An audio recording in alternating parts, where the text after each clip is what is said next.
and welcome to the Human Up Podcast. I'm your host, Dave Marlon, and it's an honor today to have the CEO of Signs of Hope, Kim Small. Kim, it's a pleasure. Thanks, Dave, for having me. It's a pleasure to be here. Likewise, I was saying before we started that this is really authentic because you and I are actually meeting for the first time right now. Correct. That's right.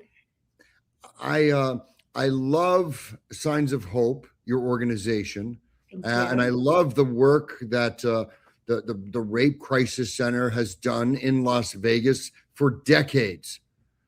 We should first start probably. Let's go back before we start. And who is Kim Small? So I am a transplant from California. I've been in Las Vegas for 4 years now, and I've enjoyed my time. I love the community. I love the organization that I work for and the people that I work with. My background is in education, Dave. Actually, I've spent 30 plus years in education, working in schools, school districts, for-profit schools, and last working for a nonprofit that helped students to become entrepreneurs. So I've been in this role for 3 years now. In January, it'll be 4 years. And like I tell everyone, unfortunately, I still work with children, and I'm still educating. So that's me. I'm a transplant loving Las Vegas. Well, to me, I'm a big fan of education, and I really think it's the primary pathway to the American dream. And I saw that you are a USC grad. Yes, fight on. I also saw that you're a Pepperdine master's. Go Waves. Yes, I actually just attended last month an alumni event here. We were welcoming the new class, the freshmen to Pepperdine, and it was interesting. We sat outside at the Red Rock Country Club in the heat, and I thought, this is not the Pepperdine breeze that they're used to, or that they're going to be used to, that nice ocean breeze. But yes, I received 2 masters from Pepperdine. What were the 2 masters in? One in education and one in administration, education administration. Okay, so it sounds like you were well equipped for the job and pretty much pedigree in terms of education. So kudos to you, and it's an honor to be able to spend some time with you. And I'm grateful that I run a little nonprofit in Las Vegas as well, and have really found that the answer to life is helping as many people as I can to be of maximum service to my fellows. And you're certainly helping people who traditionally have been ostracized, neglected, undersupported in our community. So I'm very grateful for the work that you do. Thank you. We're proud of the work that we do, and I am extremely proud of my team that works 24/7. As you know, we have 2 hotlines, one dedicated for sexual assault and one for human trafficking. And those are manned by our advocates, who are either staff or highly trained volunteers. And it's not for the faint of heart. Unfortunately, the stories and the clients that we come in contact with are not, this is the worst time of their life, correct? But we're there, and we're there to hold their hand if necessary, and to offer reassurance that we'll be there as they go through their healing journey, as they transition through their healing journey. But we're also there to provide support and resources like emergency shelter, or if they're visiting Las Vegas and they need to return home, then we'll help with that as well. But also we accompany them to the hospital or Nevada Health Right if they are in need of a forensic exam, and if they want us there, we're there. I'm very proud of my staff's ability to show up with care and passion. for the victim survivors that we encounter. We also have counseling services here on site, and we have court advocates that are available to accompany the victim survivor and their family as they go through the judicial process. And something that is unique to Signs of Hope is that we have a PREA advocate, and PREA stands for Prison Rape Elimination Act. And that advocate, her name's Kelly, is supporting victims that are in confinement, who find themselves assaulted while in confinement. And she's there to provide, just as as the other advocates do, the support and the resources, especially when they leave the facility. She wants to make sure that they have what's necessary for their healing journey as well. So there's a great wraparound service that we provide in addition to prevention and education, because our goal is to break the myth that, as you said, it's not the victim's fault. It's not because of what they're wearing or what they're drinking or where they are. It's never their fault. And we really want our victim survivors to be seen and heard, and most importantly, believed. Amen. And thank God for what you do. This is timely. I write a Substack article every week. And my article last week was touching on the work that you do, and I was lamenting the fact, and I don't know if you read it, but I was lamenting the fact that in our society, I hate the fact that we want to supply women with mace and rape whistles, and we're looking at giving prevention techniques to the victims as opposed to making rapists carry a ball and chain or something for the aggressor in this situation, rather than just assuming, change their dress or have them, have a light or carry pepper spray. To me, it's our society has to go through a correction, partly due to patriarchy. And partly to this, this thing that most males, and I know this isn't a male-female issue because it affects both, but it does. It's predominantly female issue. And most males that I come across and speak with are still undereducated. Agreed. On the gravity and the effects and indicated by the lack of appropriateness of the response when we hear about it. And, I'm an Italian male from New York. And unless I'd went through, over a decade of counseling education, I too would have been guilty of not showing appropriate appreciation and understanding and empathy. Agreed. For this travesty. Yes to everything you said. It's education needs to be had for everyone, because I've come across some women that have said the same, well, it's because she had on, or it's because he was drinking. No. It is never the victim's fault. And I love that you say that. Never. There's no unequivocality there. Exactly. Yeah. Never. It is up to us to educate the community, and it is up to the community to educate each other and to understand that it is, again, not because of what you're wearing or where you are, but also, as you said, Dave, yeah, I've got a rape whistle on my keyring. I've given my daughters mace to carry around.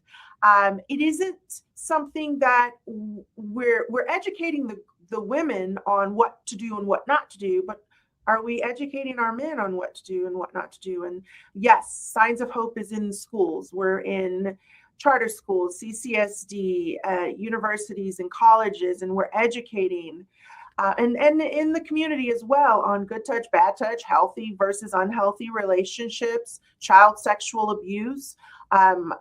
Consent, that's a huge one. Consent, we have posters made of what is consent. And it just because your yes is a yes today does not mean your yes is a yes tomorrow or even an hour later. So what does consent mean? And you need to make sure that you're asking and you're being respectful and abiding by everyone's wishes on how to proceed with the relationship. One last thing. I read an article, and this came out years ago, and it was geared to women. And the question was asked, if there were no men, what would you do? And the answers were, eye-opening. It was, I'd ride my bike at night. I would put both ear pods in and turn my music up and go for a walk. The fact that, we are on guard at all times. It was eye-opening. I get that. And I've had a wife for the last 10 years who's she was a U.S. Marine for 8 years, toughest lady you're ever going to meet, but she's 105 pounds. Yeah. And the fact that we travel all around the world, and at any time of day or night, we're both runners. I go out jogging. I never, almost never have ever had a thought of my safety. It isn't an issue, but it's constantly an issue for her. There was a book I had read which changed it for me. And it was a book that said, hey guys, pretend you go to a party at your college and everybody's drinking beer, but pretend that everyone there is a 400-pound linebacker, twice your size and weight, and they're pawing at you and they're saying inappropriate things. Would that change the way you looked at going to a party? And to me, understanding Maslow's hierarchy, and it's like all those years I would go to college parties, or now I go out places, my safety is almost never my issue, but despite us in theory being a first world evolved country, it's like a primary concern for many females in many situations, which just alters your whole framework of thinking. And that, to me, anybody who understands that, would demand that, that the Rape Crisis Center get support and the work that you do at Signs of Hope to provide education. We'd be more emphatic about it. I have 2 sons, and I'm grateful that, they are well educated about this, but we must do better as a society. I'm glad that you've had those conversations with your sons, and this is something that we as parents need to do. The conversations that you have with your sons are the conversations you need to have with your daughters. They need to be aware of what to do and what not to do as well, but also the sons need to be aware of how to treat a young woman, and how to also be mindful of their actions and interactions, as well as women. One campaign we run, and it's out this year, we run it every year around pool season and New Year's Eve, is Party Smart. And we encourage party goers to arrive together, stick together, and leave together. And if there is someone in your friend group that is not attending the event with you, then send them your location so they're able to track you. And also in your friend group that you're partying with, let them know where you are at all times. Do not be separated from your friend group. And by all means, if you are drinking and you put your drink down to go to the restroom or to go to the dance floor, do not come back to that drink. Do not come back and drink from that same drink. Get a new drink. And just be very mindful, because predators like to separate. They like to separate you from your friend group, and they prey on that individual who's away from their group and might be vulnerable. And so party together, stick together, stay together, and leave together. It's truly valuable for party goers to be aware of their surroundings and be accountable for each other. You came together, leave together, and make that a pact. But most importantly, share your location. And if someone is bothering you, do not be afraid to speak up and let the security know that this person is bothering you. And that's what they're there for, to help you have a pleasant party going experience. Agreed. And you mentioned, I believe, Rufinol, or the date rape drug. I run a large counseling agency. We have over 100 clinicians, and when I hear about somebody's drink being spiked, I wish that was a rare occasion. But I hear about it an awful lot, way too much for it to be acceptable in our society. And for any males or females who are listening who think it's in any way appropriate to use that for someone without their consent, it's atrocious. I agree. It is very atrocious. All right, I'm gonna start going off the deep end if I don't reel it in here. Okay. When you became the new CEO of Signs of Hope, what did you step into? I stepped into an organization that was a lot larger than what we are now, and I can talk a little bit about why we've pared down. But we had one hotline, which we instituted a second hotline. We had full clinic, full counseling center. We had groups. We had support groups for parents. We had support groups for teens.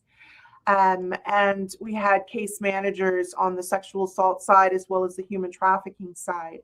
I also stepped into an organization that is predominantly funded by federal grants.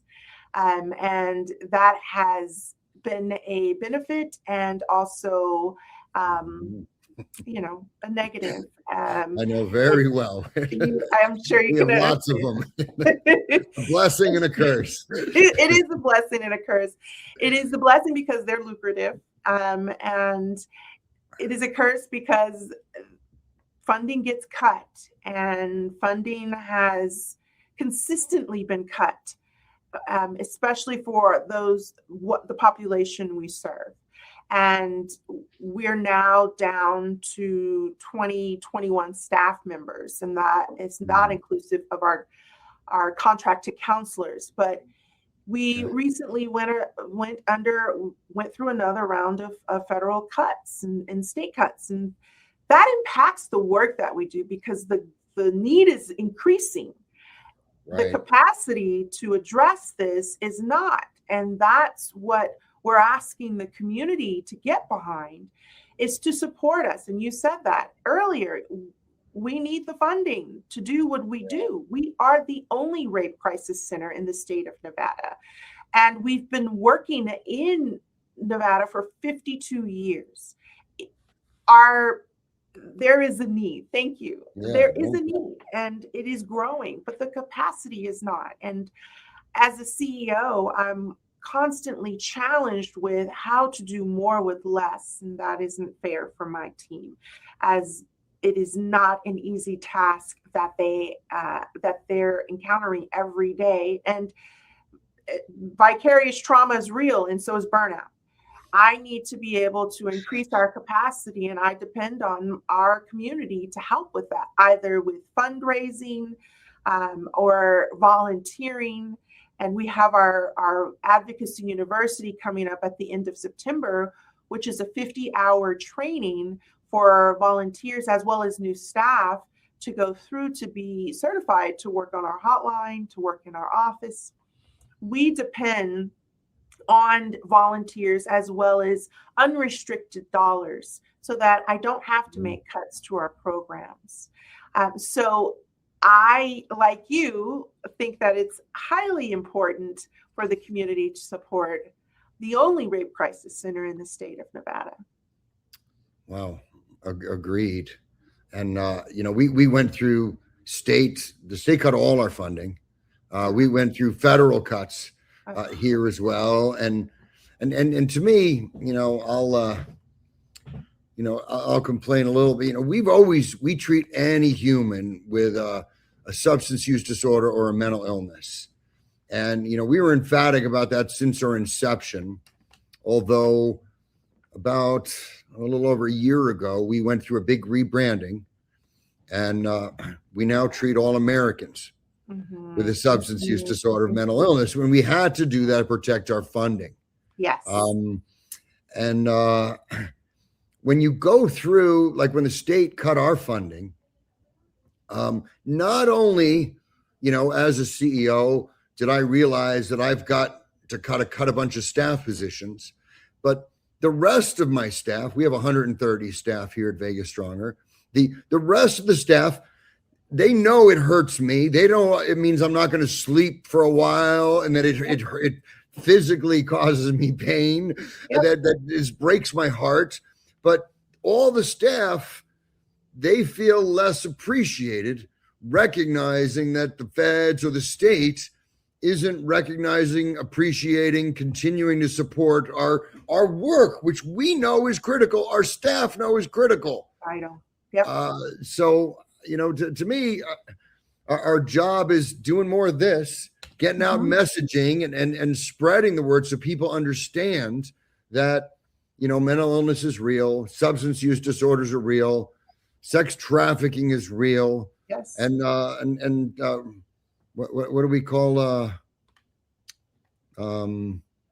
rape or sexual assault? Sexual assault. Yeah, thank you. Sexual assault is real, and they're real victims with there's a very long tail on this, which I wanted to ask you. I saw you have this RISE program. That's our human trafficking program, and RISE provides case management to sex trafficking as well as labor trafficking, which is increasing here in Nevada. And they're small but mighty group, and they work 24/7, especially during when there are big events that come to Las Vegas. And I don't want to say that the big events cause this. However, when there's this understanding, which is totally not true, that prostitution is legal here in Las Vegas. Not true. People come with that expectation, and it's almost like they lose their mind, and it's partially because of alcohol, the disposable income. And so when those big events come in, we do see sometimes an uptick in the numbers in the calls. But I always tell people, if we had the capacity and the funding to provide these resources 24/7, which we do, but having more people out in the community, we work alongside of Vice with Metro. If we had them out on a daily basis, we'd see about the same numbers. So when those cuts happen, Dave, they are hurtful. I have to sit with it for a little while and figure out how to message this to my team. It is never about their performance. It is truly hurtful for me. And yes, I am fully makeup because I've not slept in days. I've got bags under my eyes. I'm tired. It's a heavy burden that we choose to bear. A heavy burden. This is their livelihood. And I'd never want to impact someone's livelihood. But when you boil it all down, the victim survivors are the ones that are truly impacted by these cuts. Yeah, agreed. And we rely on Vegas Stronger because a lot of the times, Dave, when you have victims of sexual assault and sex trafficking, there's a lot of addiction to deal with it. And so, yes, we refer out to Vegas Stronger to provide the resources and the counseling that we cannot provide. And so I feel your pain with the cuts. Yeah, thank you. Now, you said the RISE program was a long-term program, and I understand the crisis when it Mhm. first happens, Right. and dealing with that counseling. Tell me about this long-term counseling or Yes. the intervention. The RISE program is very different from our sexual assault. Sexual assault is a crisis. It's happening in the moment. We're able to provide those resources immediately. The sex trafficking is something that is not always realized, and it is not always welcomed in that moment. And sometimes it takes multiple attempts. Just as labor trafficking takes multiple attempts, because sometimes there's an issue of trust. And so our team does a number of outreaches in the community where they are offering our services. Sometimes our sex trafficked, those individuals that we encounter are just not ready to leave the life, or a lot of survivors will tell you they didn't realize that they were being trafficked until later on. And then they heard about it, and they compared it to what their experience was and realized that happened to me. And so we always tell them, when you're ready, we're here. But we're very careful about it because we don't want to endanger them with their trafficker, their pimp. But we give them our number. We make it very clear that, when you're ready, we're here. And we're also very pleased that, like, the RTC will have our number on buses and bus shelters, or sometimes the Palms will run our number on the side of their building. So getting our number out there for when they're ready, and building that trust with them to when they're ready to step away from that life, to get them what they need: housing, employment, oftentimes documents, because their documents have been taken away by their trafficker. So we're helping with that legal aspect as well, and we rely on our partners out in the community to help with that, like legal aid. And so it takes a little longer on that end, and we offer more counseling, longer sessions, more sessions for victims of human trafficking, victim survivors of human trafficking, more so than with sexual assault, because it takes a little longer for those that are being trafficked sometimes to realize and to that they are being trafficked, and to step away from that life. It's amazing listening to you talk about that. Substance use disorders have a lot of similarities. Yes. Many of our clients come in not realizing that they are addicted to drugs. Yes. They just like it. And sometimes they come in once and they're like, no. And sometimes it takes multiple treatment episodes, but before they get it. But the important thing is that we're here 7 days a week when they are ready to be able to help them. So you talking about your number on bus shelters and such, that's so important. So, when it happens, people are able to know where to reach, because too often we think ourselves in tremendously unique situations that no one would understand. Right. And we're also thankful that some of the properties on the Strip will have our numbers in their restrooms. Also, you'll see the number on the national hotline on the back of the stalls in airports. And if you call that number, they'll ring through to us. So you can always get a hold of us through that national hotline number. Oh, that's awesome. Let's see. Trauma, addiction, homelessness, mental health exploitation, they can be all deeply connected. Yes. What do we as service providers need to understand about those intersections to avoid re-traumatizing people that we're trying to help? Oh, well, wow. Be trauma informed. And that's easier said than done. And there are a lot of service providers that say we're trauma informed. It's almost a buzzword, but after further digging, we ask the question. We sometimes realize they're not, or after asking if they are, they're sometimes not. And so I do ask that my team vets any partners that we partner with to make sure they're trauma informed and that they're aware of the clients that we serve. And we offer training, no cost training, so that our service providers can better service our victim survivors. And really understanding this population is vital to providing the trauma-informed services that we have for our clients. And then, there's always improvement on our end as well. So we're always looking and doing internal trainings and looking at our processes to make sure they're up to par. But as partners, service providers, we ask that everyone is trauma informed. We do not want to re-victimize anyone. So we try to limit the number of times or eliminate the number of times that they have to retell their story. Right. Great.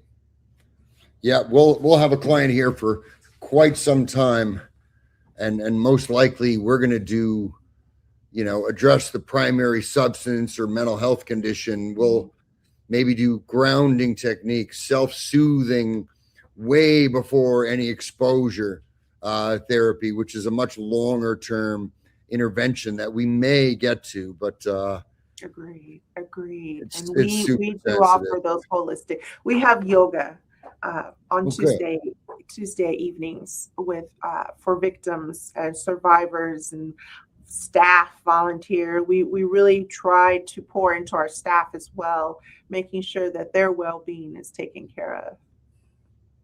Important. What's as an educator, what's something that we could tell educators, friends, families, others, about, what are signs that somebody might be experiencing exploitation? It looks different for everyone. However, some of the key signs that we tell if someone is if there's a young individual in your classroom, and they're being picked up by someone that you're not familiar with, making sure you find out, you don't allow them to go, or they're on that list of approved contacts, or asking them questions or alerting their parents. If they're showing up with higher end items that that they're normally wouldn't be able to afford, then ask those questions. Where are you getting this? For parents, check their social media. Predators prey on young individuals through social media. So check their social media. Ask about their friend group. Ask who, have them over to the house so you're able to see who they're hanging out with. Make sure that if you're in the community and you see an individual with another individual and they don't have as much control. There's a control issue. You're talking to them and they're not making eye contact, or the other person is speaking for them, or they're not allowed to hold their phone or their documents. These are all some signs. Again, it looks different. And we ask that if you have questions, if you suspect anything, call our hotline and ask. We can connect you to Metro. Our human trafficking number can connect you to Metro. And if you can provide a tip, and they'll follow up anonymously too. Great. That's helpful. See something, say something, Dave. I know that's always No, agreed. And, I'm a parent, kind of my primary job. And I like just framing, whether it's the treatment we do, the work you do, what if it was our kid? Exactly. And that just elevates everything. A lot of public conversations on trafficking are really focused all about the rescue. What language or framing should we use instead, and why does survivor autonomy matter so much? We don't rescue anyone, we recover. And that's commonly used. That word is commonly used, and sometimes it's like nails on a chalkboard. We recover. There's no white van that's going to come. and kidnap you. This is not a third world epidemic. It happens here. It happens in your community. It happens to individuals that you know or have some sort of relationship with. There's no discrimination in sexual assault and human trafficking, specifically sex trafficking. It can happen to anyone at any time. For the victim survivor, we say victim survivor because they were once victims, now they're survivors, and they think of themselves as survivors and not victims anymore. And we want to empower them to tell their own story. We want them to be responsible for or take back their control, we say. And so we offer choices. You can do that. Like when you're ready, we're here. That is your choice. That is your control. Right. There are a number of other autonomous factors that survivors feel very strong about. And I am very proud that Signs of Hope is involved in the Southern Nevada Human Trafficking Task Force. And they have a quarterly collaborative event coming up in July where there's going to be a panel. And on the panel, there's going to be a survivor. And we're going to view a short movie, a film about trafficking here in Las Vegas. Wow, that's awesome. And great to get that education information. You know, I bet there's a lot of people who are going to watch and listen to this podcast that they want to help, but they're worried about saying or doing the wrong thing. What are practical ways to support survivor-centered work in Southern Nevada? Get involved with local organizations such as Signs of Hope that are doing this work. Support us, of course, with your time and your money. We also have in-kind donations that, clothing items, food, non-perishable food items, hygiene kits. I also say, support those that are doing this work, my team, making sure that they're taken care of, offering them lunch or, gift cards or what have you. But making sure that if you know something or have a question, reach out to us. Contact us on our website. Like I said, we have 2 hotlines, call and ask a question. Ask your elected officials and those that are running for office, how are they supporting organizations like Signs of Hope? Get involved in the election process and really dig into how are they supporting organizations that are providing support and resources to victim survivors of domestic violence, sexual violence, and human trafficking. Well said. I'm going to wrap up here. This is I call this podcast Human Up. What does that mean to you? It means it's putting the human first for me. It means being human and seeing others for their humanity. And just because they're going through such a hard and difficult time, remembering that they're humans. And we often say this about our victim survivors that are in confinement. They are human beings as well, and they need to be heard and seen. So making sure that you always remember victim survivors are human. That was beautiful. My name's Dave Marlon. This has been an honor spending 40 minutes with Kim Small, the CEO of Signs of Hope.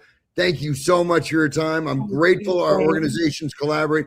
I hope we do even more. Thanks for being on Human Up. I look forward to meeting you soon, and thank you for this opportunity. Thank you.